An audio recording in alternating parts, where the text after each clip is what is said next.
Bonjour à tous. Alors, je suis heureuse de vous retrouver pour ce nouvel épisode du podcast Ma qualité de vie. Si tu es ici pour la première fois, eh bien, bienvenue dans cet espace destiné aux personnes motivées à s'épanouir. Je m'appelle Corinne et c'est avec un grand plaisir que je t'accueille dans cette émission qui est consacrée au bien-être, au développement personnel et à l'épanouissement pour t'aider à améliorer ta qualité de vie. Alors aujourd'hui, on va aborder un sujet un petit peu différent de ce que j'ai l'habitude d'aborder et c'est les cheveux. Donc ça va être assez capillaire aujourd'hui et vous vous demandez peut-être mais quel est le lien entre la transformation personnelle, le bien-être et les cheveux? Bien si vous voulez savoir, restez avec nous parce que j'ai avec moi Carole qui vient se joindre à nous, qui est coach capillaire certifié. Bonjour Carole. Oui, bonjour Corinne, merci de me recevoir. Alors Carole, bienvenue.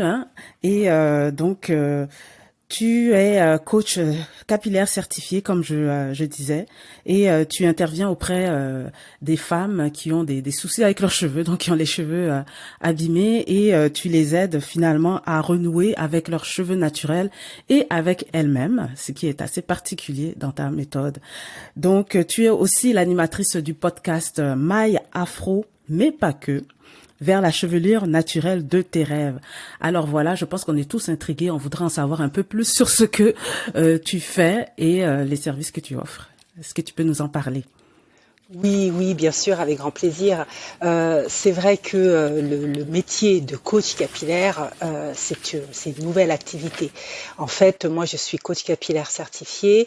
Effectivement, comme tu l'as dit, j'aide les femmes qui veulent retrouver de beaux cheveux et surtout accepter leur texture capillaire au naturel. Donc moi dans cette activité-là, le but c'est vraiment de les aider par rapport au bien-être, à reconquérir leur féminité et leur assurance et surtout transformer leur vie. Donc mon podcast, c'est vrai, s'appelle My Afro, mais pas que. Alors je vais t'expliquer le pourquoi du mais pas que. Parce que je m'intéresse effectivement à la texture capillaire afro, elle est celle de mes origines. Moi, je suis originaire de la Guadeloupe, donc certes, je suis afro, mais je m'intéresse plus largement aux soins des cheveux, comme on dit, texturés, c'est-à-dire des cheveux qui sont bouclés, frisés, ondulés, ou même lisses, et des cheveux de type caucasien. Donc ce n'est pas que afro. Mais pas que, parce que j'aborde essentiellement, au-delà des soins, bien évidemment, des soins du cheveu, j'aborde essentiellement l'aspect interne, c'est-à-dire tout ce qui est lié au mindset, tout ce qui est lié à la gestion de ses émotions, à l'affirmation de soi, le regard des autres. Donc parce qu'on sait, depuis la nuit des temps d'ailleurs, que nos cheveux reflètent notre personnalité, reflètent l'image qu'on a envie d'envoyer, reflètent notre état de santé, notre état d'humeur, etc. Donc nos cheveux nous parlent et nos cheveux parlent de nous. Donc voilà, en quelques mots, je vais dire, c'est ce que j'apporte aux femmes, que j'aime à dire puissantes, c'est-à-dire des femmes qui se donnent les moyens de réussir et de réussir leur processus de transformation. Et d'ailleurs, dans le métier, on appelle ça une aventure capillaire. Je pense que tu connais ce terme-là, une aventure capillaire, parce que c'est vraiment pas un vain mot, parce que les femmes avec leurs cheveux, surtout les femmes afro, mais toutes les femmes en général, c'est vraiment une aventure. C'est presque autant qu'une série Netflix. Voilà, c'est une série qui te maintient avec des joies, avec des peines, avec des rebondissements, avec des trahisons, avec des peurs, mais surtout beaucoup d'amour. Donc voilà, en quelques mots, ce que j'aime à faire avec les femmes que j'accompagne.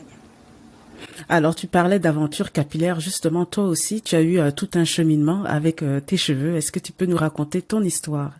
Oui, une vraie aventure. En fait, moi, mon histoire, elle est banale. Voilà, elle est banale dans le sens où, donc moi, comme je te l'ai dit, je suis de la Guadeloupe. Donc, comme toutes les petites filles antillaises, nos mamans s'occupent de nos cheveux, nous tressent, nous font des couettes, nous mettent des perles, des rubans, etc. Donc, c'est très joli. C'est surtout très pratique pour les mamans, ça leur permet de nous laisser coiffer pendant 1 semaine, 2 semaines, 3 semaines. Mais la difficulté que l'on a avec ça, c'est qu'on ne connaît pas ses cheveux, puisque nos cheveux ne sont jamais lâchés à l'air libre. Donc, moi, j'ai grandi je suis née en Guadeloupe, mais j'ai grandi en métropole. Donc forcément, toutes mes copines, avaient des cheveux caucasiens, forcément.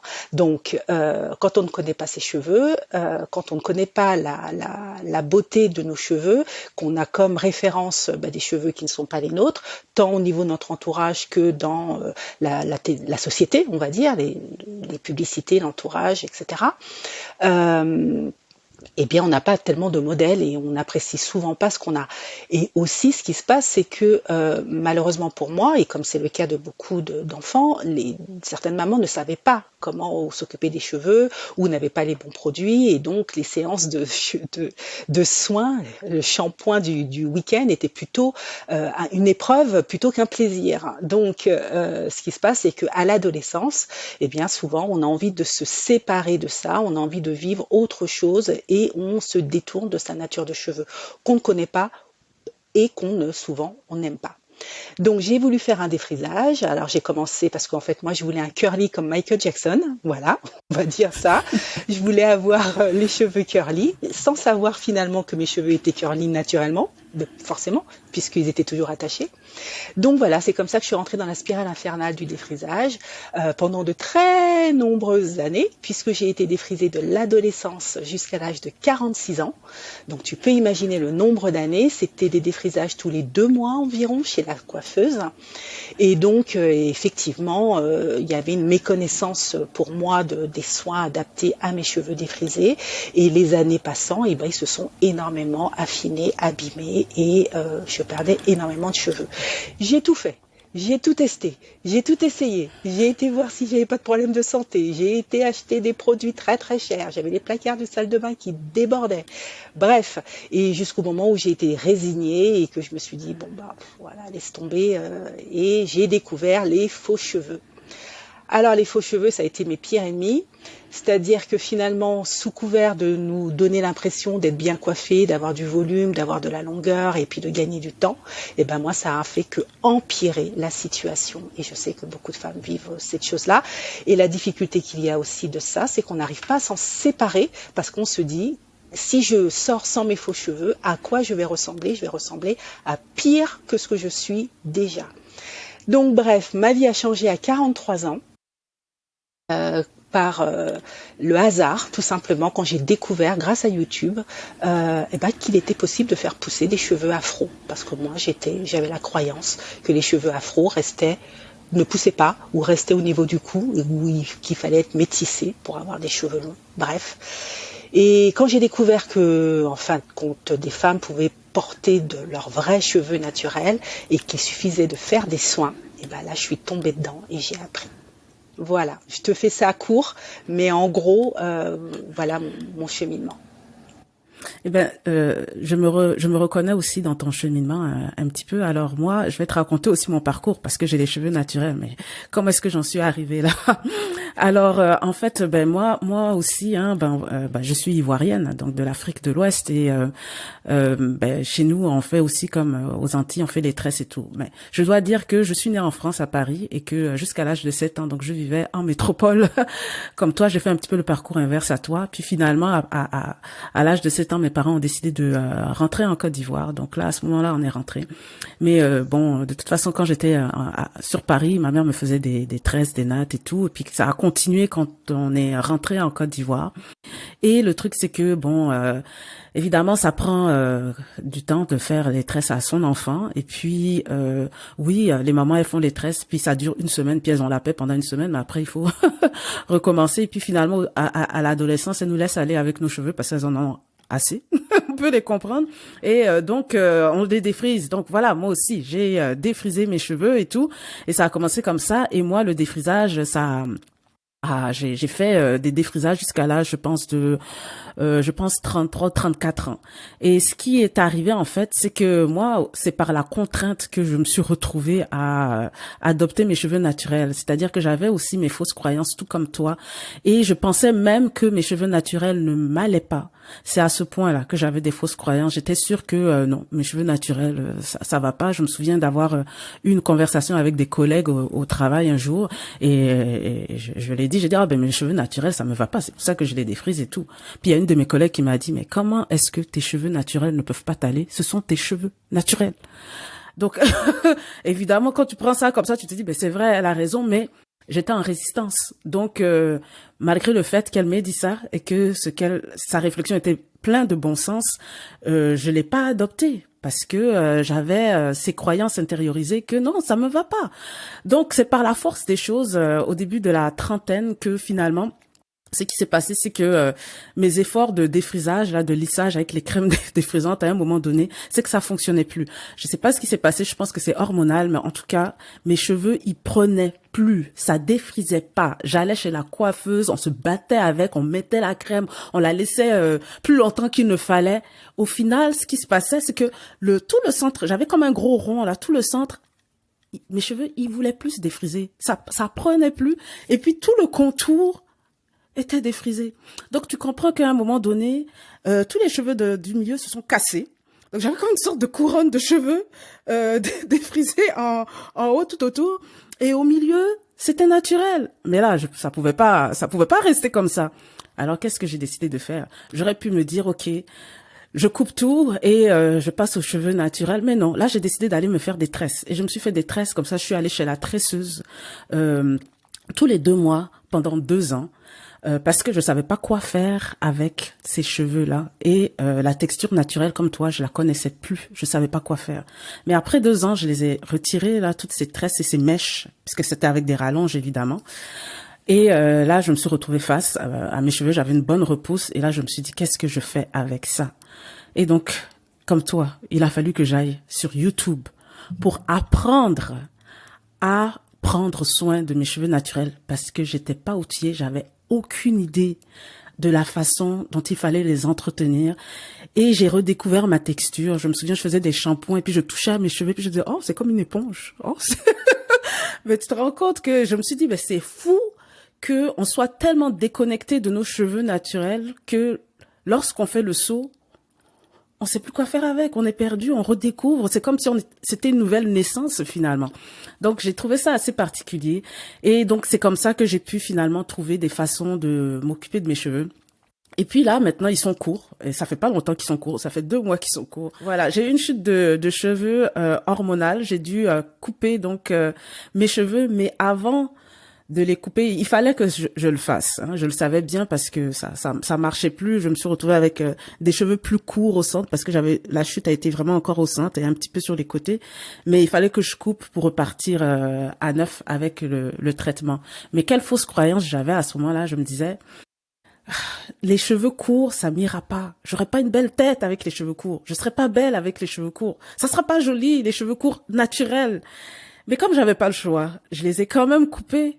Et je t'assure, j'ai réalisé que ben c'était pas aussi mal que ça. Au contraire, c'est très bien. Et le week-end dernier, je suis allée voir des amis que j'avais pas vus depuis un certain temps à Montréal.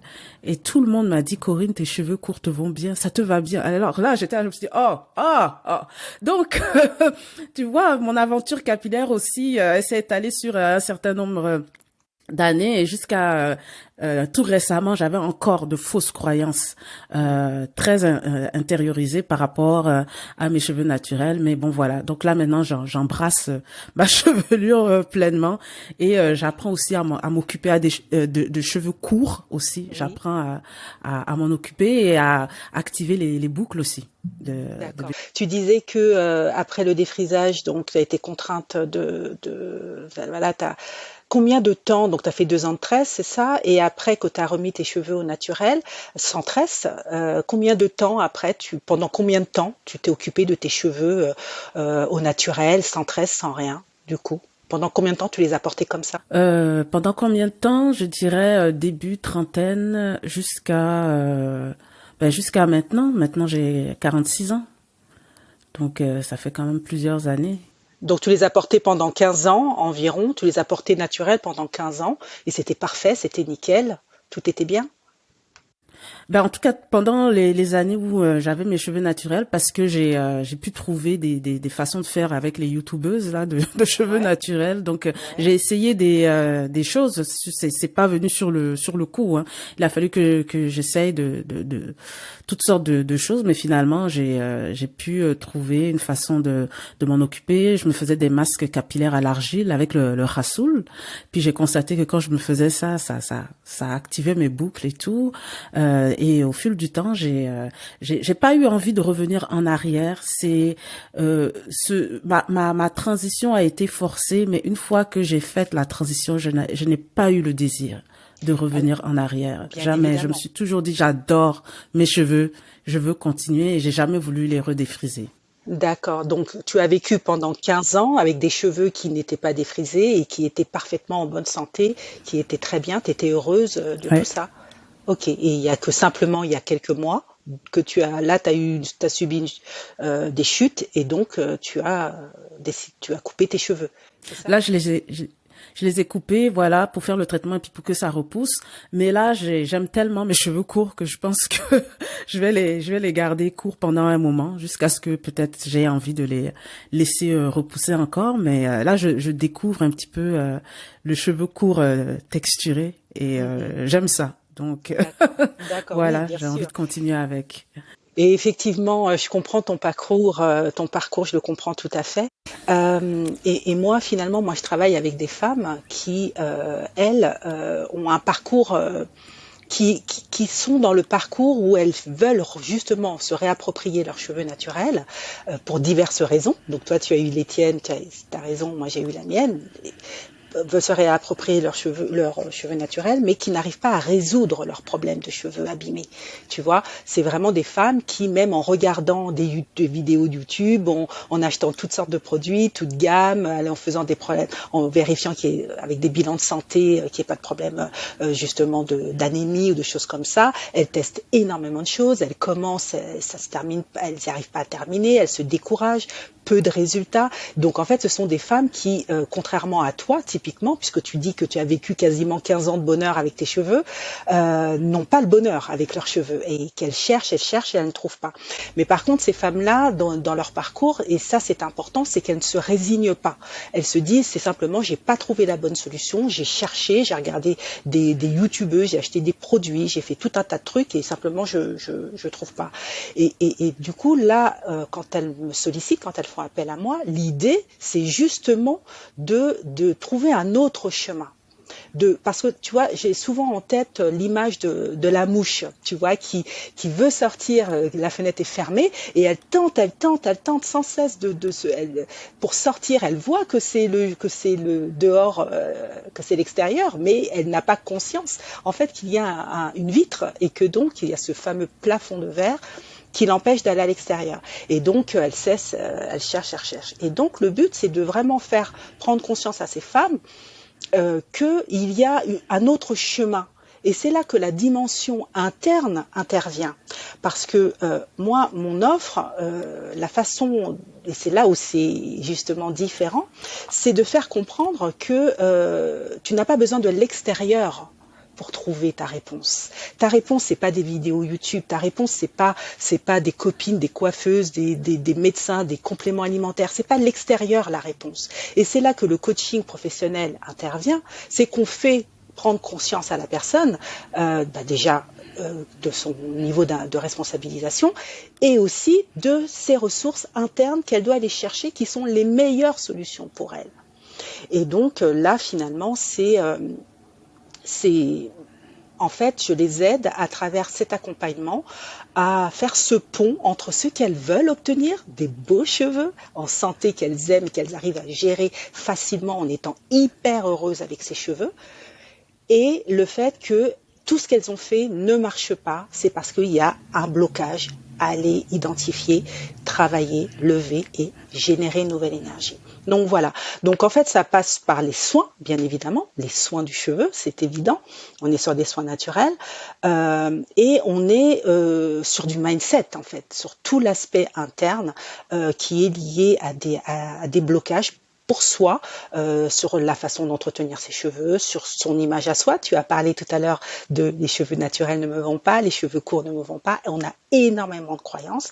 Et puis surtout le fait de se transformer de la femme qu'on est aujourd'hui, malheureuse, pas heureuse ou gênée ou insatisfaite par ses cheveux, en une autre femme, une femme qui a évolué, une femme qui se transforme et qui donne du coup du pouvoir à elle et à ses cheveux pour exprimer ce qu'elle est elle.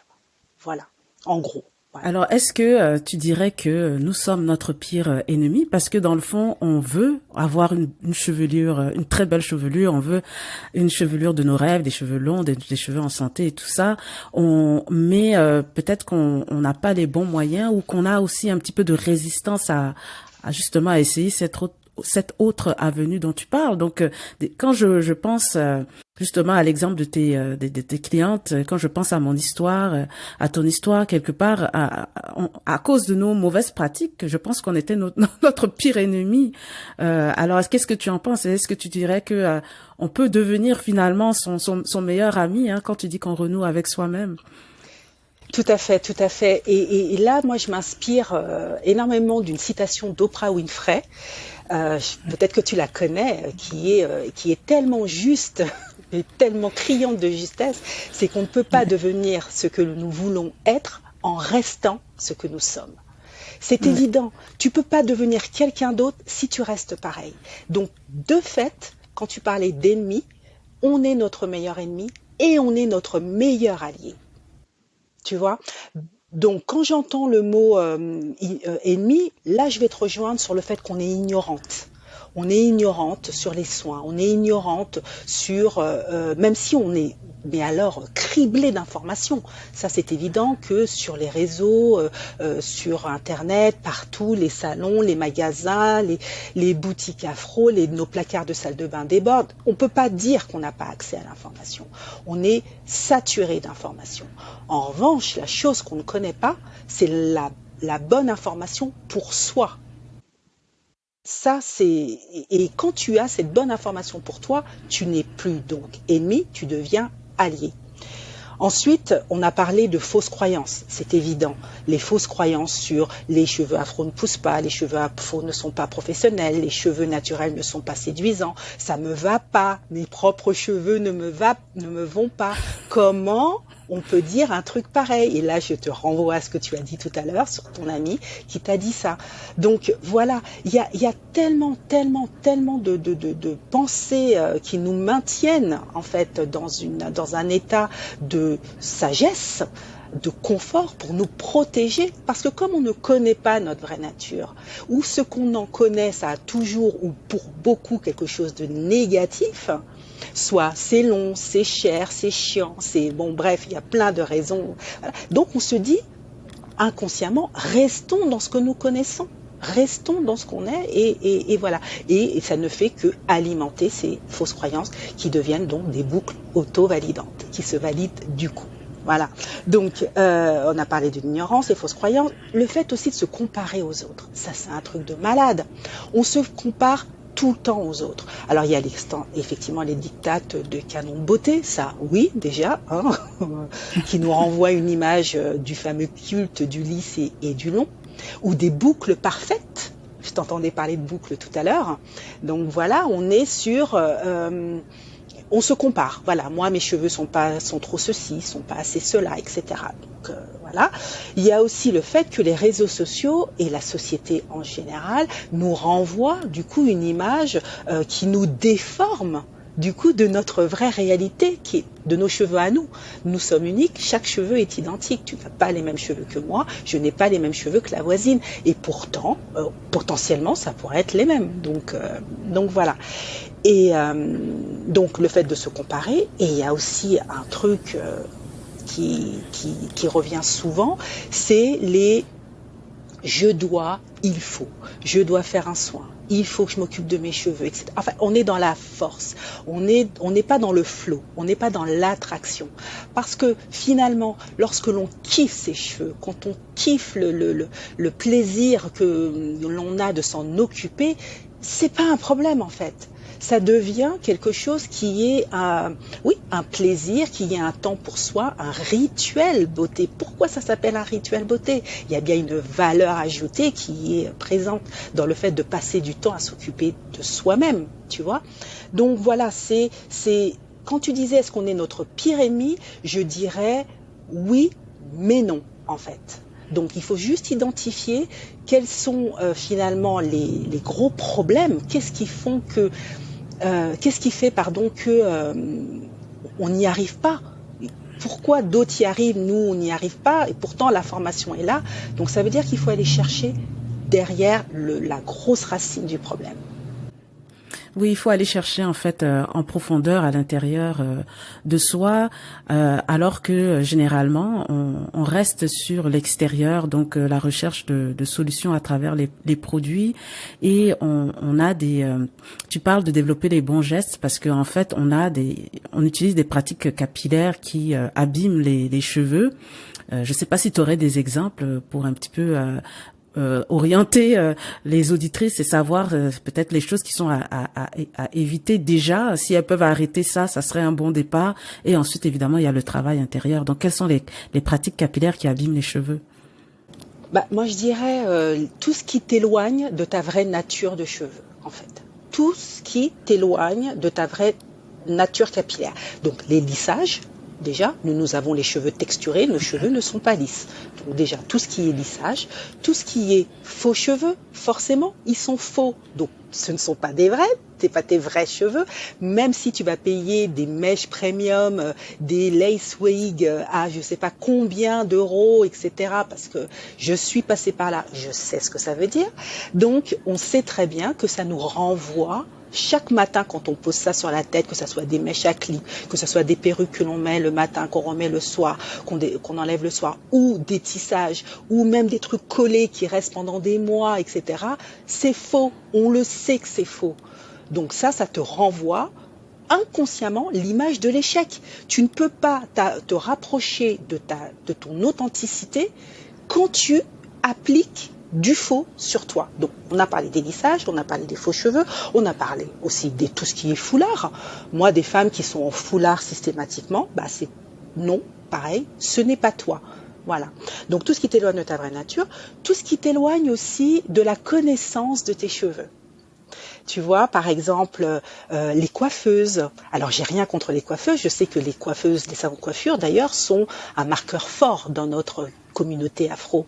On y passe beaucoup de temps, il y a les potins, il y a l'ambiance, il y a les copines, il y a les confidences, etc., etc. Mais si c'est quelqu'un d'autre qui s'occupe de tes cheveux et que c'est jamais toi, je dis pas qu'il faut pas aller chez la coiffeuse de temps en temps, se faire chouchouter, etc. Oui, il n'y a pas de problème avec ça.